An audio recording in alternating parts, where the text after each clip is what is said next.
안녕하세요. 오늘은 고도의 전문성을 요구하는 직업, 이른바 프로의 생애 주기를 어떻게 헤쳐나가야 할지에 대해 깊이 한번 들여다보려고 합니다.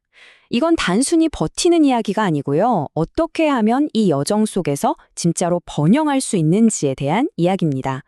자, 그럼 바로 본론으로 들어가서 이 질문부터 한번 시작해 볼게요. 우리는 보통 높은 매출을 성공의 증거라고 생각하잖아요. 근데 과연 그게 전부일까요? 오늘 우리는 그 화려한 숫자 뒤에 숨겨진 진짜 이야기를 해보려고 합니다. 성공에 대한 가장 큰 오해가 바로 여기서 시작되는 것 같아요.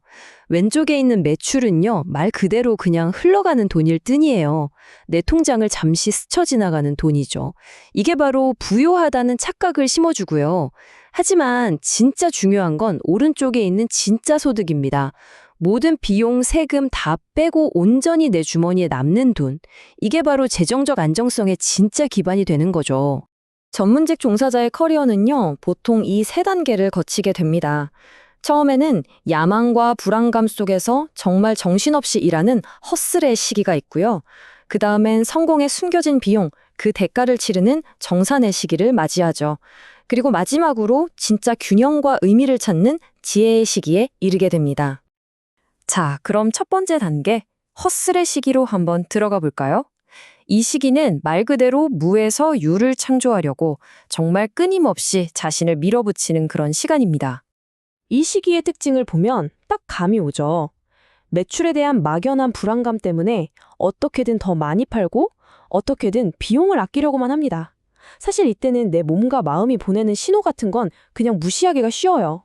물론 이 과정이 돈의 규칙을 배우는 데 꼭 필요하긴 합니다. 하지만 이건 절대 오래 갈 수 있는 방식은 아니죠. 자, 이제 경력의 중반부, 바로 정산의 시기로 들어섭니다. 초기에 성공을 가져다 줬던 그 방식들이 서서히 한계를 드러내기 시작하는 아주 힘든 시기이기도 합니다. 이 시기가 되면요, 관점이 완전히 바뀌게 됩니다. 그냥 앞만 보고 성장만 쫓던 것에서 벗어나게 되죠. 세금의 무게는 점점 더 현실적으로 느껴지고 여기저기서 몸과 마음이 고장났다는 신호를 보내기 시작합니다. 그리고 무엇보다 중요한 건 소득의 양이 아니라 질이 중요하다는 걸 뼈저리게 깨닫게 되는 거죠. 바로 이겁니다. 이 차트가 수학 체감의 덫이라는 걸 아주 명확하게 보여주죠. 내 노력과 스트레스는 정말 극한으로 치닫고 그래서 총 매출도 높아 보여요. 하지만 세금, 직원 월급, 각종 경비 다 떼고 나면 정작 내 손에 쥐어지는 돈은 정말 놀라울 정도로 적을 수 있다는 거죠. 이 문장이 그 현실을 정말 정확하게 꿰뚫고 있어요. 당신은 추가 노동으로 발생한 소득의 70%가 정부, 직원, 그리고 거래처를 위한 봉사라는 것을 깨닫게 됩니다. 네, 어느 순간 깨닫는 거죠. 내가 밤새워 추가로 일해서 번 돈의 배부분이 사실은 내 돈이 아니었구나. 다른 사람들을 위한 서비스였구나. 정말 뼈아픈 자각의 순간입니다. 이렇게 뼈아픈 깨달음을 얻고 나면 자연스럽게 우리가 돈을 쓰는 방식을 돌아보게 됩니다. 아니, 내가 버는 돈이 이런 구조라면 내가 쓰는 돈은 어떻게 봐야 할까? 자, 그래서 이제 소비의 진짜 비용을 이해하기 위한 아주 실용적인 계산법을 하나 알려드릴게요.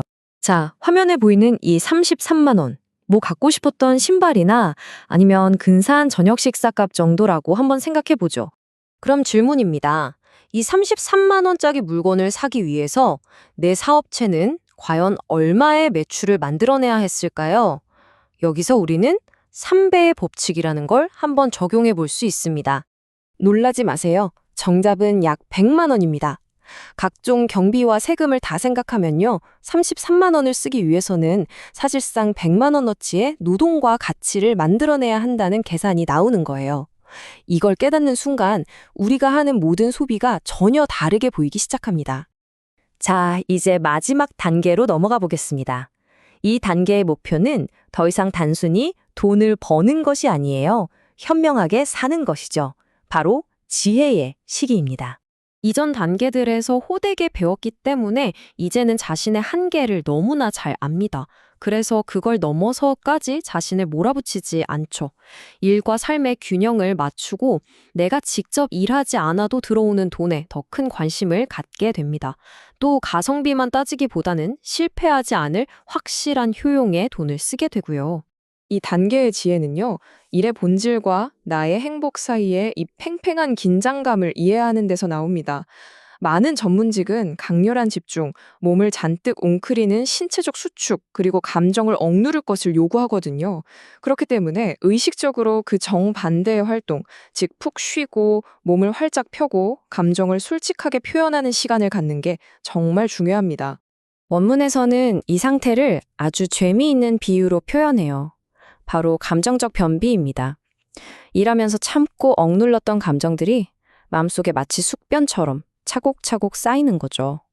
이게 더 단단하게 굳어지기 전에 반드시 이걸 해소하는 시간을 가져야만 합니다.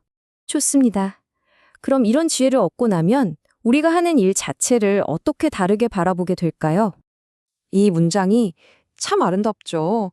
우리의 관점을 단순히 서비스를 제공하는 것에서 사람의 마음에 어떤 영향을 남기는가로 바꾸어 줍니다.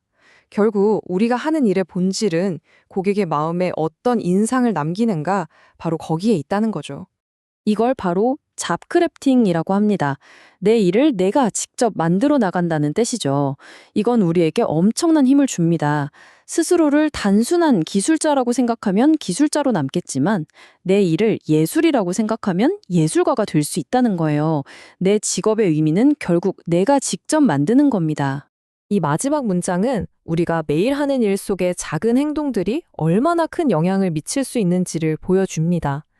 우리가 무심코 던진 눈빛 하나, 말 한마디가 누군가에게는 평생의 기억으로 남을 수도 있다는 뜻이죠. 오늘 이야기를 마무리하면서 여러분 스스로에게 이 질문을 한번 던져보셨으면 좋겠습니다. 이 질문이야말로 여러분의 커리어와 앞으로의 인생을 돌아보게 만드는 아주 강력한 시작점이 될 겁니다. 당신은 어떤 길을 선택하시겠습니까?